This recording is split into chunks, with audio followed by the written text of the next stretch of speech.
Mesdames et messieurs, bonjour et bonne année d'abord. Très, très bonne année à vous toutes et tous. Alors, puis-je commencer par un aveu avant de pénétrer dans cet amphithéâtre, comme je me morfondais dans le bureau du professeur, pétri de trac et d'angoisse, en me demandant si je n'allais pas me retrouver tout seul dans cette salle immense. La vraie question que je me posais n'était pas « pourquoi y a-t-il des œuvres plutôt que rien ?», mais une autre que je veux bien reformuler devant vous et pour vous. « Pourquoi y aurait-il du public plutôt que rien ?» Et comment est-il possible aujourd'hui, en effet, que tant de gens bravent le froid et le virus pour entendre parler de littérature ? Quant au virus et au froid, je pense que toutes les précautions nécessaires sont prises. Je vous invite, comme vous le savez, à garder le masque sur la bouche et sur le nez. Je suis en principe le seul ici, l'orateur, à pouvoir l'enlever. Mais votre présence ici, je dois le dire, me rassure et me réconforte. Elle est un sujet d'étonnement et d'admiration, mais elle reste pour moi un mystère. Un mystère que je ne cherche pas à trop approfondir, mais hop, ça va s'arrêter, je pense. Ah, mais c'est le jour de l'an, hein, c'est le concert du jour de l'an. Très bien. Un mystère, donc, que je ne cherche pas à trop approfondir, sous peine d'en casser le ressort.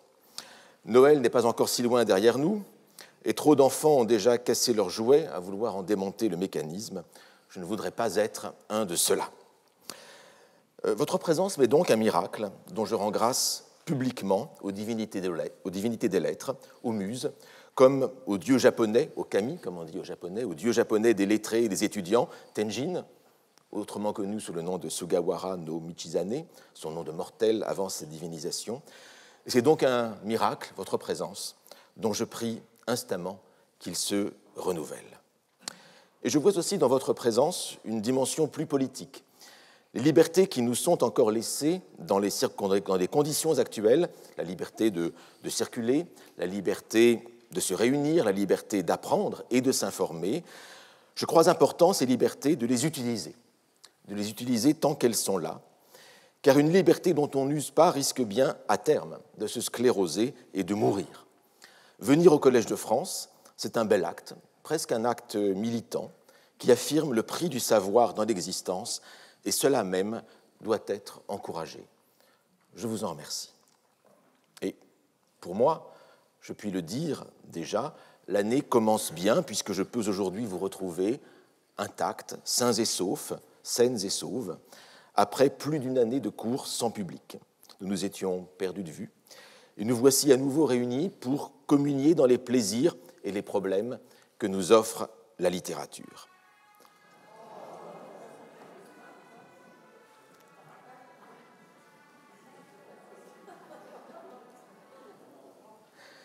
Alors certes, le confinement imposé par la situation sanitaire est moins dur à supporter par le lettré que par le citoyen ordinaire. La condition normale du lettré est en effet de se confiner dans sa bibliothèque, dans son cabinet d'études, et la période de confinement qui nous a été imposée a pu, un certain temps, être vécue par les lettrés que nous sommes, et par moi en tout cas, être vécue, cette période de confinement, comme une période bénie, une divine surprise, si je puis employer cette expression. Pendant un certain temps seulement, car si le confinement est la condition normale de l'existence lettrée, cette condition normale n'en est pas pour autant une condition naturelle. Et voilà encore une occurrence de la différence bien connue entre la norme et la nature. On croit naturel ce qui n'est que normal, ce qui n'est qu'ordinaire ou fréquent, et l'on condamne comme contre-nature ce qui semble échapper à la norme ou à l'usage le plus fréquent. Mais en l'occurrence, ici, c'est la norme ou l'habitude qui est contre-nature, c'est-à-dire c'est le confinement en bibliothèque et l'existence lettrée en général qui est contre-nature. Et ce n'est pas moi qui le dis, mais c'est le poète italien Giacomo Leopardi qui l'a souvent rappelé. La vie du lettré, dit-il, est foncièrement antinaturelle. Les lettres participent à l'antiphysis, l'anti-nature. Le lettré, en effet, s'abîme les yeux, il reste assis toute la journée, il ne développe pas son corps, il ne va pas, en principe, il ne fréquente pas les salles de gymnastique, il est sujet aux maladies. Du moins, c'est ce que Léopardi expérimentait dans son propre corps. Le confinement lettré est donc à la fois normal pour les lettrés et antinaturel. Et s'il est vrai que dans les circonstances exceptionnelles que nous avons traversées, le lettré, la lettrée, les lettrés peuvent plus facilement que d'autres peut-être surmonter l'isolement et la solitude contre nature qui nous sont imposés par le contexte sanitaire, environnés comme les lettrés le sont par les livres, par les textes, qui leur proposent un dialogue continuel. Néanmoins, le partage et la rencontre physique n'en sont pas moins des nécessités naturelles. Des nécessités que nous ne pouvons pas abdiquer trop longtemps sous peine de nous amputer d'une partie essentielle de l'existence. L'être humain, même lettré, est, comme disait Aristote, un animal social, zoon politikon. La nature humaine du lettré finit donc par prendre sa revanche sur sa nature antinaturelle et par lui imposer les exigences du retour dans la société et dans la rencontre. Celle-là même, cette exigence et ce retour dans la société, cette rencontre que nous faisons aujourd'hui pour un bonheur que j'espère partager et partager pour longtemps. Alors, le cours de cette année, intitulé « À la recherche des œuvres perdues », ne rend pas seulement hommage par son titre au chef-d'œuvre de Marcel Proust, dont nous commémorons cette année, en 2022, le centenaire de la disparition. Le titre, par ailleurs, et certains auditeurs malicieux l'ont noté, le titre fait un clin d'œil au film de Steven Spielberg de 1981, Les Aventuriers de l'Arche perdue. Cela dit, il n'y aura pas beaucoup plus qu'un clin d'œil à ce film, et je ne viendrai pas ici avec un Stetson et un fouet. Mais, outre ces allusions et hommages assumés, le cours de cette année s'inscrit dans la continuité de celui de l'an dernier qui portait sur les bibliothèques invisibles. Alors, puis-je faire appel à vos souvenirs? Vous n'étiez pas là, certes, par force, mais toutes les séances furent enregistrées, elles sont toujours en ligne, un peu de publicité, sur le site du Collège de France, dans les flux audio et vidéo, et elles seront, dans les prochains jours, diffusées sur France Culture. Vous n'étiez pas là physiquement, mais si vous avez suivi le cours à distance, vous vous souvenez peut-être que la dernière leçon, intitulée « Le canon et l'oubli », se concluait par une réflexion sur la fonction en quelque sorte apotropaïque, pour parler de manière un peu pédante, c'est-à-dire défensive en grec, apotropaïque, c'est-à-dire visant à détourner une menace. Et donc la fonction, il y avait une réflexion sur la fonction apotropaïque de la canonisation des œuvres, autrement dit, la canonisation, c'est-à-dire l'inscription des œuvres dans une mémoire officielle ou institutionnelle, sociale, religieuse, scolaire, académique, etc. Il y a en effet différents types de canons et différents usages de ces canons. La canonisation est le moyen que trouvent les sociétés ou les communautés humaines non seulement pour remédier à un oubli passé. Et quand je dis oubli passé, je désigne en fait l'oubli qui a précédé le moment même de la canonisation historique. Donc la canonisation vise non seulement à remédier à un oubli passé, mais aussi, et peut-être surtout, à prévenir un oubli futur. La canonisation crée le passé, elle crée un passé possible. Le canon se donne comme le passé, et parfois même comme la totalité du passé. Si je vous pose la question, connaissez-vous la tragédie grecque ? Sans doute me direz-vous oui, oui parce que, et vous le direz oui avec assurance, oui parce que vous avez lu Échille, Sophocle et Euripide. Or, Échille, Sophocle et Euripide ne sont pourtant que les produits d'une canonisation drastique qui a éliminé des dizaines d'auteurs et des centaines d'œuvres. Mais Échille, Sophocle et Euripide ont pris pour nous toute la place. Ça, c'est le pouvoir de la canonisation. La canonisation est donc prise en tenaille entre deux angoisses, celle de l'oubli qui la précède et celle d'un oubli à venir. La canonisation efface l'oubli qui l'a précédée, elle fait comme si elle nous permettait de remonter à l'origine, une origine qui, du reste, est le plus souvent mythifiée. Et c'est le cas d'Esdras, que je rappelais dans ma dernière leçon, la dernière leçon de l'an dernier. Esdras, au moment du retour des Hébreux à Jérusalem, après l'exil, on est ici au tout début du IVe siècle, à la fin du Ve siècle avant notre ère.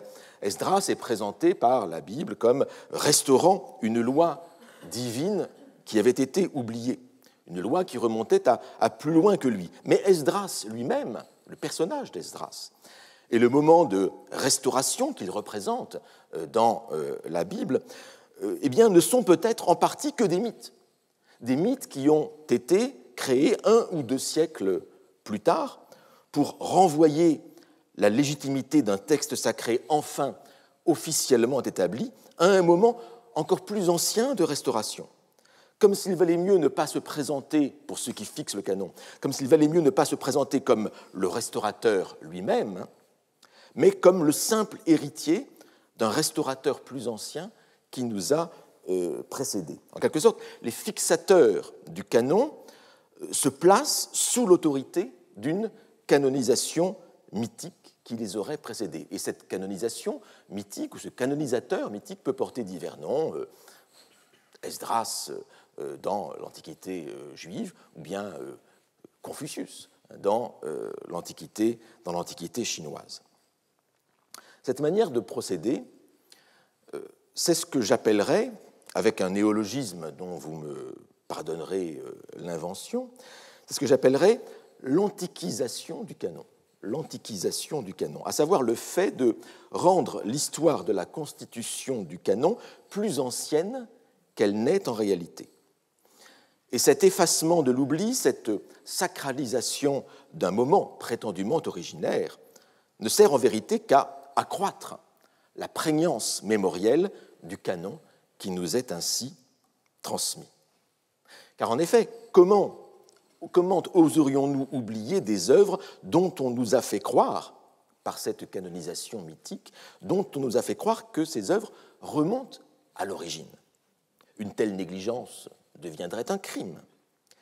L'effacement de l'oubli passé par le canon, cet oubli passé qui précède le moment de la canonisation, contribue donc à préserver contre un oubli à venir.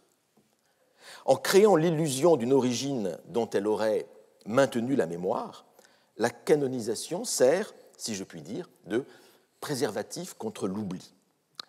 Mais la canonisation est aussi une nécessité physiologique, car la sélection des œuvres est le seul moyen de maintenir leur présence dans une mémoire humaine forcément limitée. La canonisation est donc un mal nécessaire. Et je voudrais ici renvoyer, pour développer ce point de la canonisation, vous pourrez le faire vous-même, en vous reportant aux analyses de l'égyptologue Yann Assmann dans son très grand livre sur la mémoire culturelle, paru en 2010.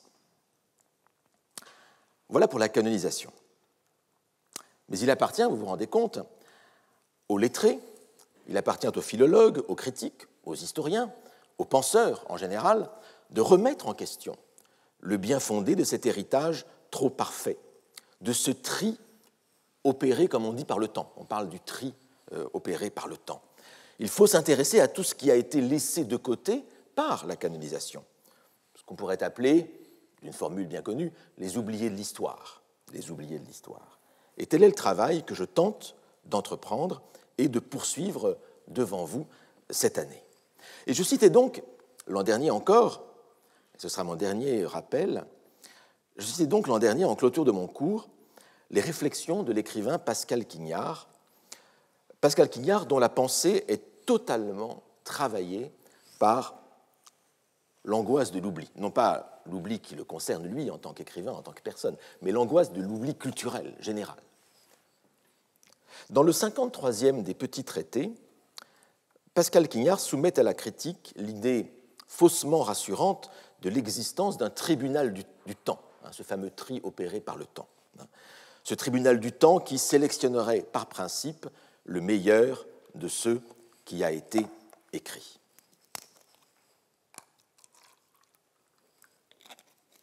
Je cite Pascal Quignard. À quoi attribuer la sélection des œuvres comme la damnation ou l'élection des bons et des mauvais? Aux dieux anéantis? Au jugement des fonctionnaires de l'enseignement? Au manuel scolaire? À la vénalité des journalistes? À la barbarie des rois? Aux temps insensibles et aveugles? Mais le temps n'est pas un estomac. Le temps ne trie rien, ne transforme rien, ne retient rien, ne distille ni n'excrète. Ce sont quelques hommes qui passent, qui sortent des livres ou les rangent sur les rayons, qui publient, qui pilonnent. 3 professeurs de grammaire alexandrins ont compilé certaines tragédies grecques. On se satisfait de ce qu'on a, on ne tremble pas assez à l'idée de ce qu'on n'a pas. On ne tremble pas assez à l'idée de ce qu'on n'a pas.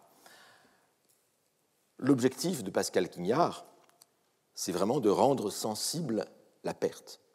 C'est là son projet. Et quand il nous parle de ces professeurs de grammaire alexandrins qui ont compilé certaines tragédies grecques, c'est pour nous rappeler une histoire de la canonisation de la tragédie grecque dont je vous parlais tout à l'heure. Il faut donc rendre sensible la perte. Et une manière de rendre sensible la perte, pour Quignard, c'est de nous faire rêver sur ce qui a été perdu. Et c'est la suite de ce passage. Il existe des livres sublimes qui n'ont jamais été lus et qui ne le seront jamais. La plus grande part des livres qui ont plus de 3 millénaires ont encore à être déchiffrés. Des livres qui étaient médiocres ont connu et n'ont pas cessé de connaître de nouvelles et fréquentes assiduités. Plus ils étaient portés à plaire au souvenir du désir des êtres que nous avions enviés, plus ils étaient nimbés de ce désir, et moins ils nous étaient dédiés. Aussi, à force de lire dans le regard de ceux que nous aimions ce qu'il nous fallait lire, les livres tombent des mains.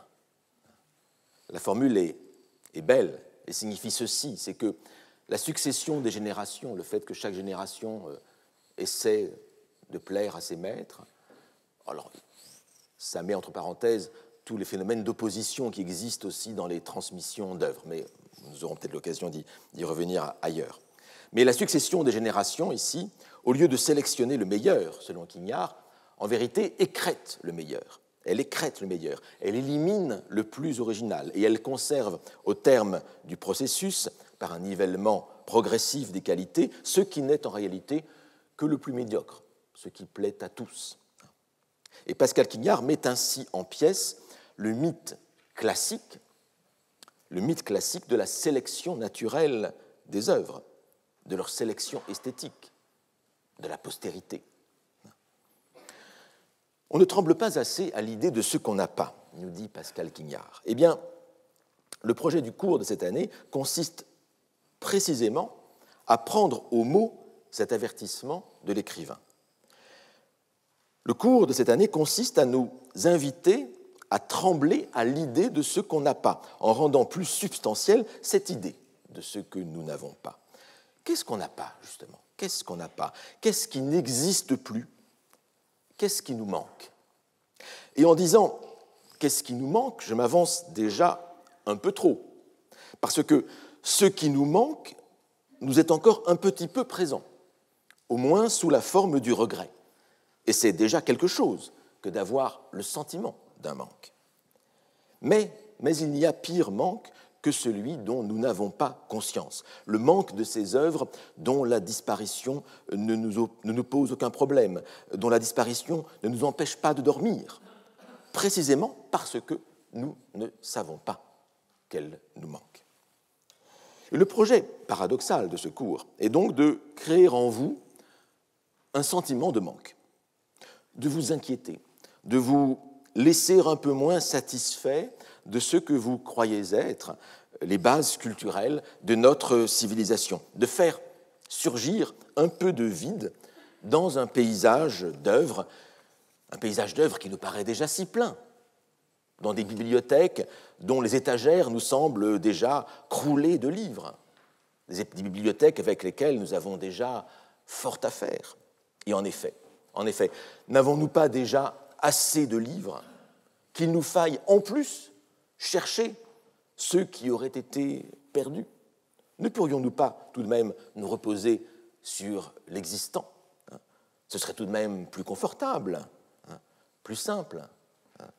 Irais-je toutefois jusqu'à reprendre pour mon compte, pour le compte de cette chaire du Collège de France, le mot d'André Gide, le mot fameux d'André Gide s'exprimant en tant qu'écrivain.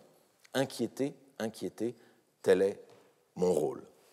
Eh bien oui, inquiéter, c'est mon rôle, mais non pas de manière gratuite, pour le plaisir d'inquiéter, car il y a un savoir positif à retirer de cette interrogation.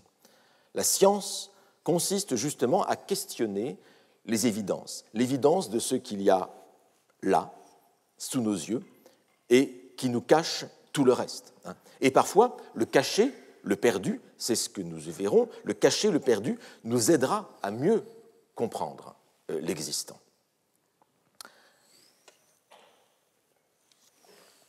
Ainsi, de cette superbe photographie, très célèbre et si suggestive, que j'ai choisie pour illustrer le programme du cours. On y voit 3 hommes en chapeau melon, lisant, avec toute l'apparence du calme, dans une bibliothèque absolument dévastée. La bibliothèque en question est celle de Holland House, à Londres, qui fut détruite, cette bibliothèque, lors d'un raid aérien en octobre 1940. Holland House était un célèbre château du XVIIe siècle, dans le quartier chic de Kensington, qui avait un château qui avait joué un rôle dans l'histoire culturelle et politique du pays. Joseph Addison, le fondateur du Spectator, au début du XVIIIe siècle, y avait vécu. Les Whigs s'y réunissaient au XIXe siècle. Voilà pour cette photo célèbre. Et cette photo célèbre, magnifique, il faut le dire, est une mise en scène.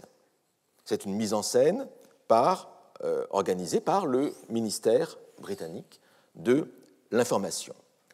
Les premières photos de ce désastre, de ce bombardement, qui étaient parues dans les journaux, montraient un décor en vérité beaucoup plus désordonné, avec des débris en tous sens. Voilà les photos qui apparurent en premier dans les journaux, dans le Times, en Angleterre et aux États-Unis. Le site fut ensuite en partie déblayé, les livres furent rangés. Regardez, faites attention à tous ces débris, et comparez ensuite avec la photo finale, celle que nous connaissons. Et la mise en scène servit à combattre, à la signification de la photo, à laquelle je reviens, la mise en scène servit à combattre les dommages moraux du Blitzkrieg, en montrant que même si les livres et la culture étaient attaqués, eh bien, la civilisation, et la civilisation britannique, continuaient à vivre malgré tout.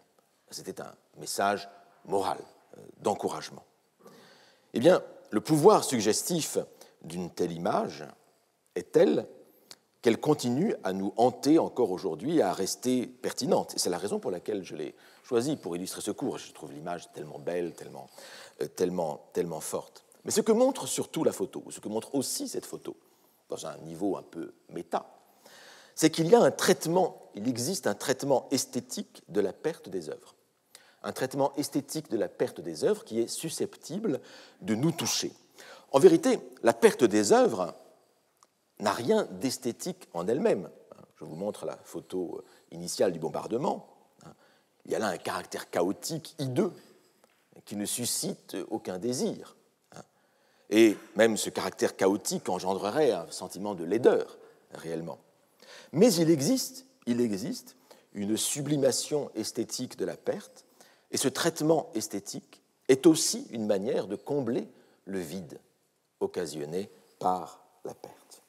Eh bien, l'objectif du cours consistera justement à passer en revue différents types d'œuvres perdues, d'une part, mais aussi les moyens divers de remédier à de telles pertes.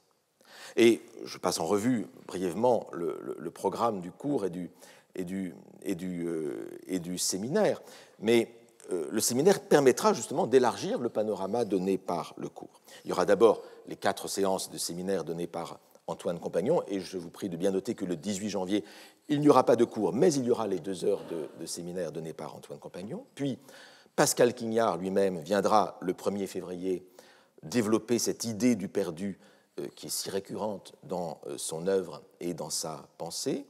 Puis ce sera le tour de l'éditrice Claire Pollan, qui est si soucieuse dans sa maison d'édition d'éditer des œuvres inconnues et retrouvées de la littérature française du XXe siècle. Le 15 février, je ferai venir du Mali ce qu'on pourrait appeler un véritable héros, le grand sauveteur des manuscrits spirituels de Tombouctou, ces manuscrits qui étaient menacés d'autodafé par les terroristes islamistes, à savoir donc Abdelkader Haïdara. Puis, le 8 mars, Roger Chartier, que je ne présente pas, nous parlera d'une pièce perdue de Shakespeare, Cardenio. Le 15 mars, la musicienne Claire Baudin évoquera la découverte de musique perdue ou oubliée composée par des femmes. Puis, à la séance suivante, Éric Turquin, célèbre expert de tableaux anciens sur la place de Paris, nous expliquera comment on fait pour redécouvrir et identifier des tableaux perdus de grands maîtres, par exemple Caravage. Ce n'est pas donné à tout le monde de trouver un Caravage, un nouveau Caravage. Autre question, que se passe-t-il quand tout un genre littéraire tombe dans l'oubli? Eh bien, ce sera la question posée le 29 mars par Catriona Assett, qui tâchera de ressusciter la poésie perdue du XVIIIe siècle, puisqu'on dit souvent que le XVIIIe siècle n'est pas un siècle poétique. Et enfin, dernière séance de séminaire, le 5 avril, Sophie Rabault réfléchira à l'œuvre qui aurait pu naître d'une rencontre de James Joyce avec l'archéologue Théodore Reinach, car l'imagination, la fiction, figurent aussi parmi les moyens à notre disposition pour restaurer les œuvres perdues. Et je voudrais compléter cette présentation du programme du cours et du séminaire par quelques indications très rapides bibliographiques qui se limiteront à 3 titres.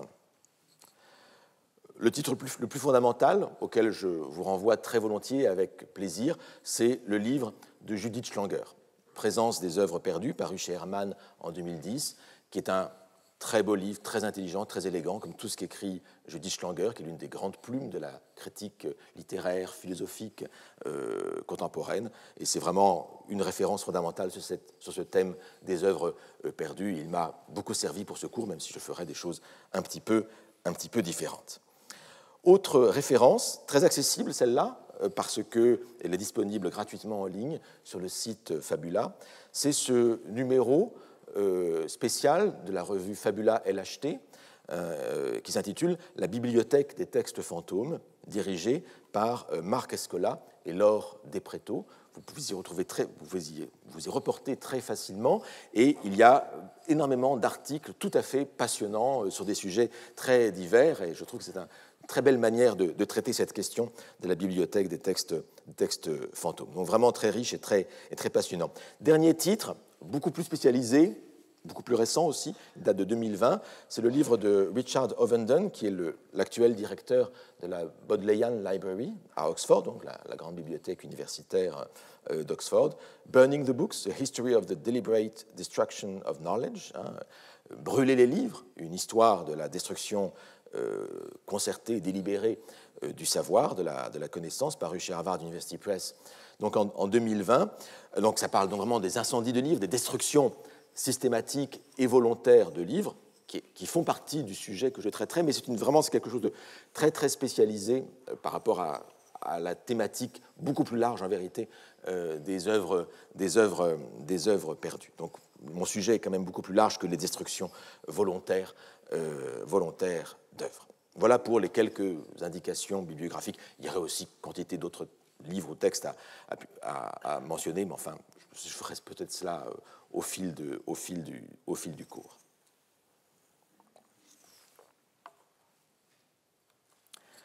Alors, en 1714, le philosophe Leibniz rédigea ses principes de la nature et de la grâce fondés en raison.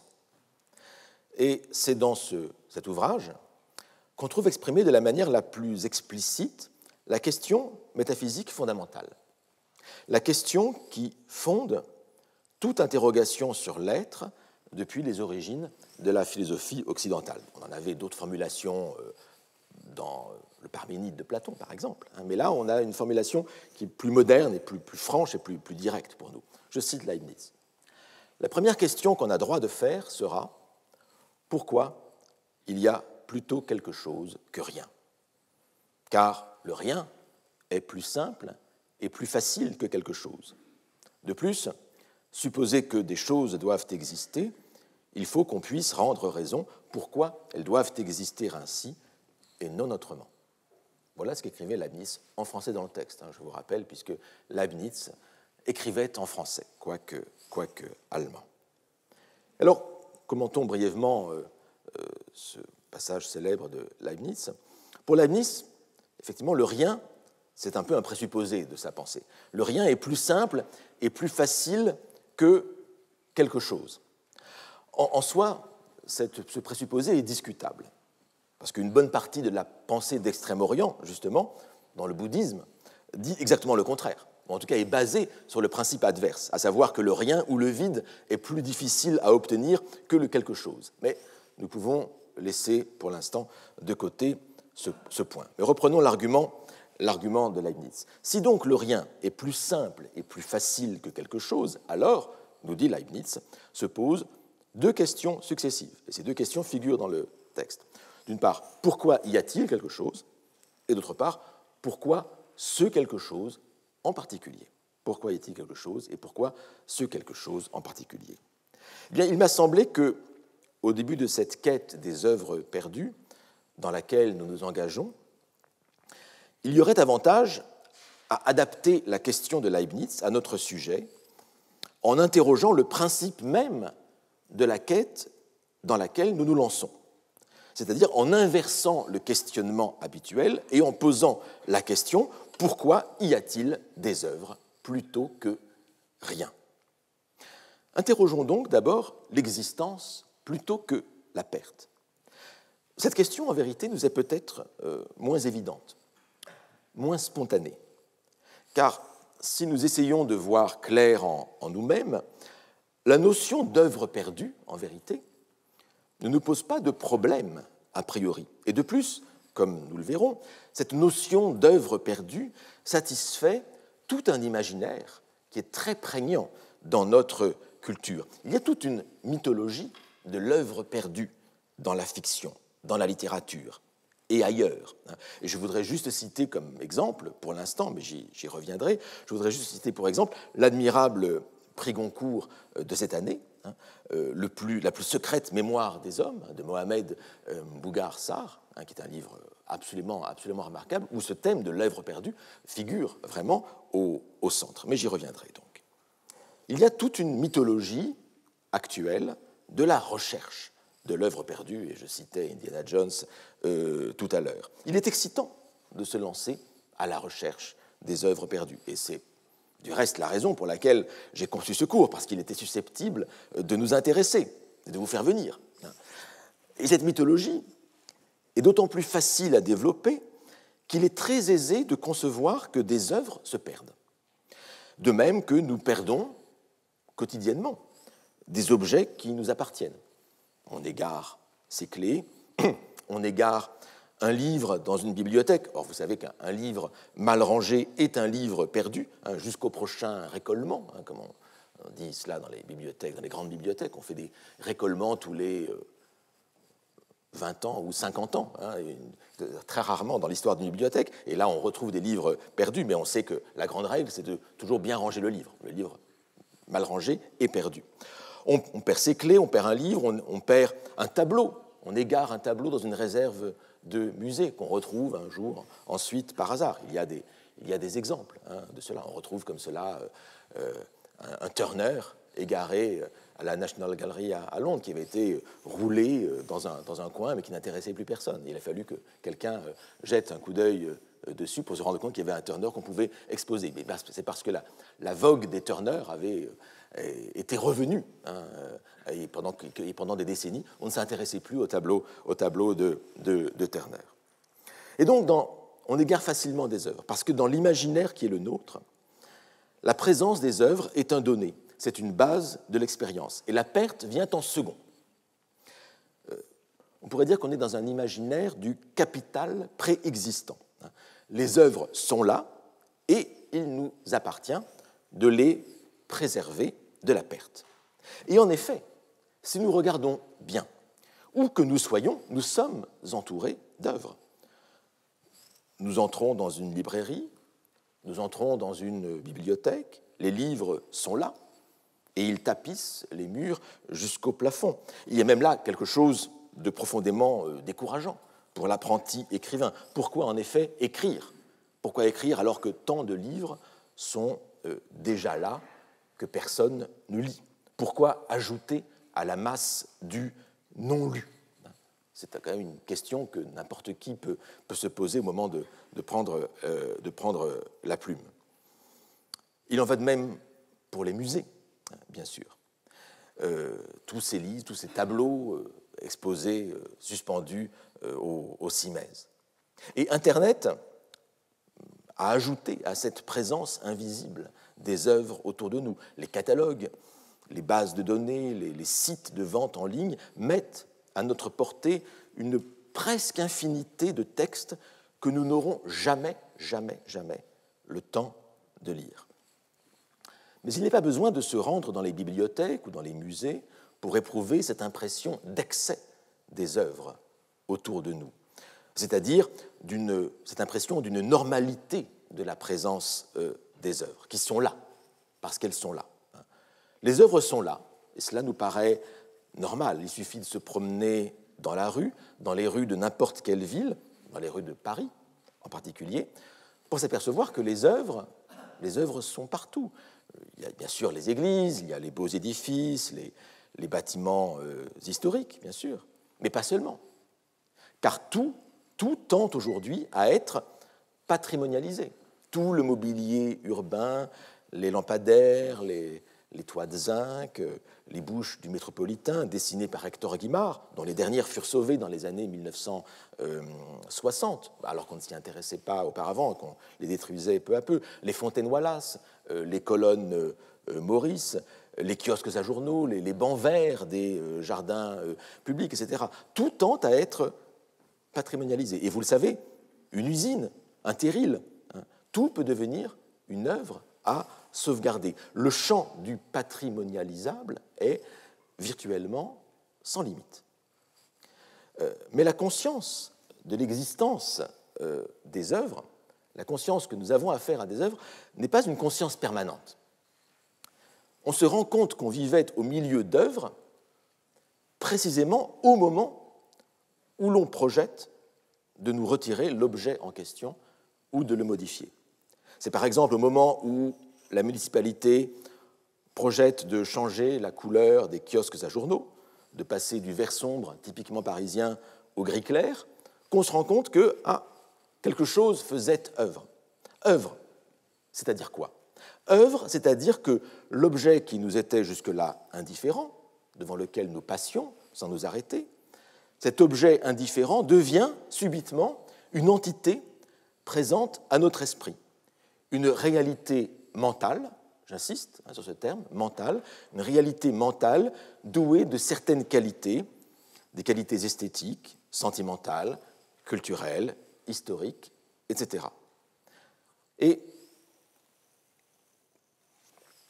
je voudrais en profiter pour rendre ici hommage, me référer en fait, aux analyses de Maurice Halbwachs dans La mémoire collective, son livre posthume paru en 1950. Je cite ici Halbwachs. Si, entre les maisons, les rues et les groupes de leurs habitants, il n'y avait qu'une relation tout accidentelle et de courte durée, les hommes pourraient détruire leurs maisons, leurs quartiers, leurs villes, en reconstruire sur le même emplacement une autre, suivant un plan différent. Mais si les pierres se laissent transporter, il n'est pas aussi facile de modifier les rapports qui se sont établis entre les pierres et les hommes. Lorsqu'un groupe humain vit longtemps en un emplacement adapté à ses habitudes, non seulement ses mouvements, mais ses pensées aussi se règlent sur la succession des images matérielles qui lui représentent les objets extérieurs. Supprimer maintenant, supprimer partiellement ou modifier dans leur direction, leur orientation, leur forme, leur aspect, ces maisons, ces rues, ces passages, ou changer seulement la place qu'ils occupent l'un par rapport à l'autre. Les pierres et les matériaux ne vous résisteront pas, mais les groupes résisteront. Et en eux, c'est à la résistance même, sinon des pierres, du moins de leurs arrangements anciens, que vous vous heurterez. Sans doute, cette disposition antérieure a été autrefois l'œuvre d'un groupe. Ce qu'un groupe a fait, un autre peut le défaire. Mais le dessein des hommes anciens a pris corps dans un arrangement matériel, c'est-à-dire dans une chose. Et la force de la tradition locale lui vient de la chose dont elle était l'image. Tant il est vrai que, par toute une partie d'eux-mêmes, les groupes imitent la passivité de la matière inerte. Les groupes imitent la passivité de la matière inerte. Alors tout pourrait être et devrait être commenté dans ce passage magnifique d'Halbwachs. Et l'idée finale que les groupes ont une inertie semblable à celle des pierres dans lesquelles ils vivent, cette idée mériterait réflexion. C'est vraiment l'une des thèses principales du livre d'Halbwachs. Et le passage d'où ce passage est cité, la section s'intitule « Les pierres de la cité », justement, de la cité avec un C majuscule. Mais contentons-nous de la remarque suivante en commentant uniquement cette phrase qui me semble aussi très intéressante, qui est vers la fin, je la cite. « Le dessein des hommes anciens », c'est l'avant-dernière phrase, « le dessein des hommes anciens a pris corps dans un arrangement matériel, c'est-à-dire dans une chose. Et la force de la tradition locale lui vient de la chose dont elle était l'image. » La première fois que j'ai lu le texte, j'ai pensé qu'il y avait une erreur dans le texte et que Halbwachs avait voulu écrire autre chose, à savoir qu'il aurait écrit plutôt que, non pas que la chose dont la tradition locale était l'image, mais la chose qui était l'image de la tradition locale. C'était plutôt ça qui me paraissait plus raisonnable. Et en effet, c'est un texte posthume qui n'a pas été édité par Halbwachs lui-même, donc on peut imaginer que des erreurs puissent se glisser dans l'édition. Mais en fait, en y réfléchissant, je me suis rendu compte que le texte est beaucoup plus fort. Et c'est exactement ça que veut dire Halbwachs, effectivement. Le texte est beaucoup plus fort comme il l'est, à savoir qu'il y a un corps, comme il le dit, qui est la chose, qui est le monument, qui est l'objet, qui est dans l'espace public, et puis il y a une image mentale. Il y a un dessin collectif, la tradition, par exemple, qui s'incarne dans cette chose. Et donc, l'unité que forment une intention et un objet, ça me paraît très important cela, l'unité que forment une intention et un objet, la reconnaissance plutôt d'une intention dans un objet, c'est précisément ce qu'il faut appeler œuvre. La reconnaissance d'une intention dans un objet. L'œuvre est la manifestation d'un projet humain dans un objet soumis à nos sens. Or, on ne se rend jamais mieux compte de cette unité, d'une intention et d'un objet, que lorsque l'objet lui-même nous est enlevé. Puis-je vous en donner un exemple très anecdotique et tout récent. Il était une fois, dans un petit village de la Nièvre, appelé Annan, une église de la fin du XIXe siècle à laquelle personne ne s'intéressait. Voilà longtemps qu'on n'y célébrait plus de messes, ou alors de manière exceptionnelle. Et c'est lors d'une de ces célébrations exceptionnelles qu'une pierre de la voûte tomba dans le chœur, sans faire de victimes, heureusement. On s'inquiéta, on enquêta, on sonda les murs, et on s'aperçut que l'édifice, mal construit dès l'origine, était en fort mauvais état. Il menaçait de s'écrouler, éventuellement, sur les maisons voisines.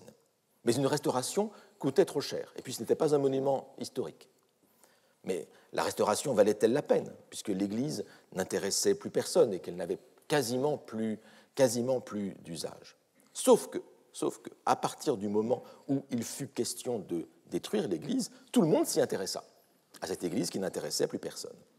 Le village se déchira, alors je passe sur les détails, mais vous voyez sur la photographie, l'Église fut finalement rasée, c'était en 2018, mais les séquelles dans la vie locale sont encore très présentes et l'Église disparue, perdue, fait plus parler d'elle maintenant que quand elle se dressait au milieu du village. Et si je vous en parle maintenant, aujourd'hui, c'est que le journal Le Monde a consacré récemment une double page à cette affaire emblématique dans la belle série Fragments de France, dont tous les éléments sont tout à fait intéressants, et c'était sous la plume de Solène de Royer. Donc voilà le petit exemple de cette reconnaissance d'une intention dans un objet au moment où on nous enlève l'objet. Car vouloir nous enlever l'objet, c'est nous rendre paradoxalement sensibles sa présence. Il y a quelque chose de puéril peut-être dans ce sentiment. Puéril au sens fort, car ce que nous nommons puérilité n'est sans doute que l'une des pulsions de base de l'être humain, c'est-à-dire la pulsion d'accumulation et de rétention. Cette pulsion que Sigmund Freud décrivait en théorisant dans l'évolution psychosexuelle du bébé, en théorisant ce qu'il nomme le stade anal. Conserver ce qui allait se perdre ou disparaître, donner du prix à ce qui, jusqu'alors, n'en avait pas. Ce geste d'appropriation de base est peut-être le premier stade du développement esthétique, parce que c'est un geste fondamental d'évaluation. Et l'évaluation est celle-ci. Ceci vaut la peine d'être sauvé, et cela, au contraire, ne mérite pas de l'être. Et ce jugement de vie ou de mort porté sur les œuvres, ce jugement auquel nous sommes contraints par l'urgence qui s'impose à nous d'une perte à venir, ce jugement-là, le regret que nous pouvons avoir d'un objet auquel, jusqu'alors, nous n'accordions pas notre attention, le prix que nous attachons à cet objet, ce jugement d'existence, ce jugement du prix que nous accordons à une existence, ce jugement-là est de type fondamentalement évaluatif. Et c'est l'une des formes les plus primaires du jugement d'ordre esthétique. Les œuvres sont là, autour de nous.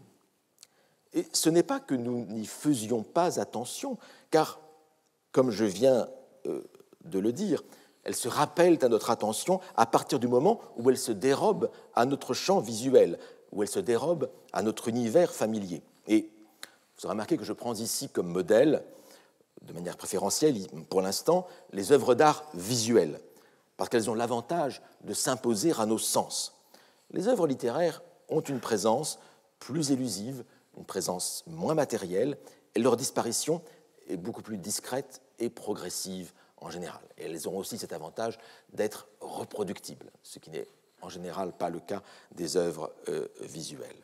Bref, les œuvres sont là, autour de nous, mais nous n'interrogeons jamais le fait même de leur présence, sauf au moment où elles s'apprêtent à disparaître. Et donc, la question d'inspiration leibnizienne, pourquoi y a-t-il des œuvres plutôt que rien, nous invite au contraire à nous replacer dans un moment d'étonnement, un moment d'étonnement devant l'existence même de ces œuvres. C'est l'étonnement du philosophe devant l'existence du monde, de Socrate dans le Parménide ou de Leibniz, comme nous venons de le voir, ou plus simplement pour nous, s'agissant des œuvres, l'étonnement de l'enfant que nous avons tous été, entrant pour la première fois dans une bibliothèque et découvrant la multitude des livres et l'offre presque infinie de lecture et de plaisir que tous ces rayonnages semblent promettre à cette jeune âme. Fais-je erreur en supposant que nous avons tous et toutes, un jour ou l'autre, été sujets à un tel émerveillement en entrant dans une bibliothèque pour la première fois? Eh bien, c'est cet émerveillement que je souhaiterais ici temporairement ressusciter. Pourquoi donc y a-t-il des œuvres plutôt que rien? Entreprenons de questionner l'évidence. Et disons d'abord ceci. S'il y a des œuvres autour de nous, c'est au moins pour deux raisons. D'une part, parce qu'elles ont été créées, et d'autre part, parce que, une fois créées, elles ont été conservées jusqu'à nous, de sorte que nous pouvons en jouir d'une manière ou d'une autre. Il faut donc imaginer deux types de réponses à la question leibnizienne, et ces deux réponses sont évidemment complémentaires. L'une porte sur la raison de la création des œuvres, et l'autre sur celle de leur conservation. Mais nous verrons que les deux raisons, la création et la conservation, sont en vérité liées. Eh bien, Paul Valéry apporte une réponse tout à fait intéressante au pourquoi de la création des œuvres. Et c'est une réponse qu'on trouve en partie dans ses œuvres publiées, mais aussi, et de façon beaucoup plus développée, dans une œuvre perdue, justement. L'œuvre perdue que je suis précisément en train d'éditer, le cours de poétique qu'il donna, ici même, au Collège de France, de 1937 à 1945. Alors oui, j'aurais beaucoup de choses à vous dire sur l'édition de ce cours et sur les parties totalement inconnues de ce cours que j'ai eu la chance de retrouver, des parties dont j'ignorais moi-même l'existence, après avoir pourtant passé des décennies à travailler sur l'œuvre et la pensée de Paul Valéry ainsi que sur ses manuscrits. Et j'aurai, je pense, l'occasion de revenir là-dessus, ne serait-ce que pour vous montrer comment on peut retrouver des œuvres perdues. Il y a la recherche de la volonté, beaucoup de hasard, de sérendipité, etc. Bon. L'édition paraîtra en principe à l'automne prochain. En attendant, je voudrais juste vous communiquer la réponse de Valéry à la question que nous nous posons. Pourquoi des œuvres sont-elles créées? La réponse de Valéry est toute simple. L'œuvre est une production naturelle de l'être humain. Et il faut entendre ici naturel au sens fort, non pas ce qui relève de la norme, comme je disais tout à l'heure, mais ce qui relève d'une nécessité imposée par la nature humaine, par la physiologie de l'être humain. L'être humain, donc, selon Valéry, produit naturellement des œuvres. Du moins, non pas l'œuvre elle-même, achevée, structurée, travaillée, peaufinée, l'œuvre qu'on édite en livre ou qu'on expose dans les musées, mais les prémices de l'œuvre, ces éléments constitutifs, les images, les idées, les ornements qui y trouvent leur place. Car le propre de l'esprit, ou de ce que dans le langage technique propre à Valéry, ce que Valéry appelle la sensibilité, non pas au sens que nous donnons à sensibilité, mais la sensibilité, à savoir à la fois l'esprit et les sensations qui nous viennent du corps, les deux à la fois, l'esprit, les idées et les sensations. Et donc le propre de l'esprit, ou de la sensibilité, c'est de produire en permanence à la conscience des éléments dont nous devenons conscients. Et c'est ce que Valéry nomme les productions spontanées de la sensibilité. L'esprit produit des structures, des émotions, des souvenirs spontanément. Alors tout cela, ce ne sont pas des œuvres, bien sûr, mais c'est le matériau des œuvres à venir. Et je voudrais vous citer ici des notes préparatoires de la leçon du 18 décembre 1937, la 4e leçon que Valéry donna en ces murs. Alors ce sont des notes préparatoires, ce n'est pas le c'est pas ce que Valéry a prononcé, hein, mais il y a donc un caractère un peu décousu, hein, dans l'élocution. Je cite Valéry, donc. Ainsi, simplicité du point de départ infini du développement, caractère éminent de la production passive de l'esprit. La production passive de l'esprit, c'est justement ce que je vous disais, cette production naturelle des éléments, hein, qui viennent à l'esprit, qui deviendront des œuvres ensuite. C'est l'infini du développement. Je continue. L'image et le besoin. Voici un premier degré vers la simplicité. Un homme produit nécessairement l'image des choses qui satisferaient un besoin physiologique qu'il ressent. La soif engendre des boissons, Tantale se rassasie l'esprit. Tantale, vous savez, hein, c'est ce roi, cet être humain qui est condamné aux enfers de l'Antiquité, à toujours espérer atteindre un fruit qui pente à la branche de l'arbre. Chaque fois qu'il tend la main, la branche recule, ou chaque fois qu'il tend la main, qu'il se penche vers le ruisseau qui coule à ses côtés, le ruisseau aussi dévie son cours. Mais Tantale se rassasie par l'esprit, ou il se rassasie l'esprit. Et Valéry continue. Voici un autre cas plus simple encore, mais d'une importance particulière pour la suite de notre étude. Ce sont les productions par le vide, les créations de l'ennui. Je ne mentionne que pour mémoire la production d'images, de personnes ou de choses absentes, que la notion de cette absence rend si puissamment présente. Une personne absente, finalement, nous l'avons présente, nous l'avons spontanément présente à l'esprit. Dans ce cas, du reste, existe un élément figuré positif. Mais le mur vide, et l'exemple me paraît intéressant, le mur vide, la page blanche, les journées désertes sont créatrices. Les nuits d'insomnie, les tâches monotones et quasi mécaniques excitent une production plus ou moins organisée, comme l'animal condamné à l'immobilité ou enfermé dans une enceinte, piaffe, se meut en rond, se dépense comme il peut.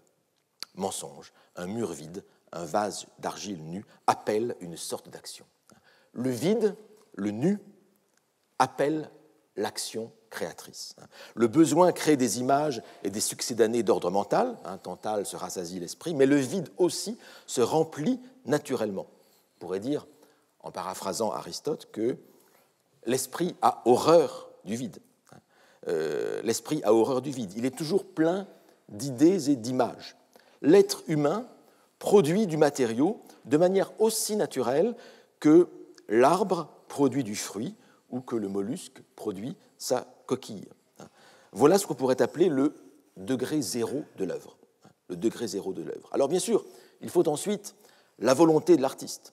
Il faut aussi, et surtout peut-être, les conditions matérielles et sociales idoines pour qu'il y ait une œuvre finalement produite, en travaillant à partir des données de base fournies par l'esprit et par les sens. Et donc il faut, pour que l'œuvre se fasse à partir de ces données matérielles fournies par la sensibilité, il faut bien sûr du temps, il faut de l'argent, il faut du confort, il faut de la demande sociale. Ainsi donc, s'il y a des œuvres plutôt que rien, c'est en premier lieu parce que l'esprit, ou tout esprit, de manière générale, tout esprit produit continuellement du nouveau, mais aussi parce qu'une certaine exigence sociale est ressentie par le créateur.